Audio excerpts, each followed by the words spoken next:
মানে এসএসসি পরীক্ষাটা হচ্ছে তোমার কলেজটা নির্ধারণ করছে, আর এইচএসসি পরীক্ষা তোমার জীবন নির্ধারণ করবে।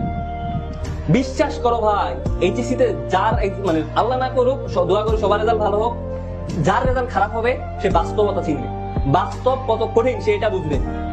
বাস্তবতা এখন মানে বাস্তবতা নিয়ে এখনই ভাবা শুরু করে দেবো।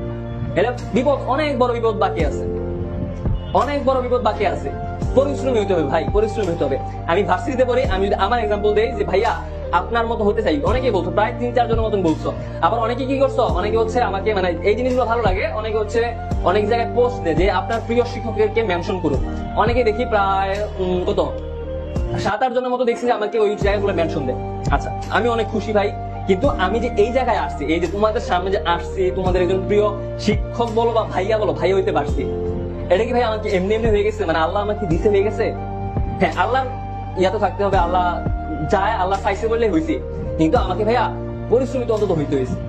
তুমি দোয়া করো যে আল্লাহ আমাকে কিছু একটা মানে আমাকে ইঞ্জিনিয়ার বানিয়ে দেন। এখন তুমি কিছুই করো না, ঘুমাই থাকবে সারাদিন, শুধু ঘুমাও, তুমি কি ইঞ্জিনিয়ার হইতে পারবা? পারবা। তোমাকে ওইটার জন্য পরিশ্রম হইতে হবে। আমি আমার আগের ক্লাসগুলো বলছি যে তুমি আল্লাহর কাছে ততটুকুই চাও যতটুকু তুমি পরিশ্রম করো। যতটুকু পরিশ্রম করো ওই পরিশ্রমটা আল্লাহর কাছে চাও, যে ওই পরিশ্রমের ফলটা যেন পাও, তোমার ভাগ্য যাতে খারাপ না হয়। জাস্ট এতটুকু দোয়া করো।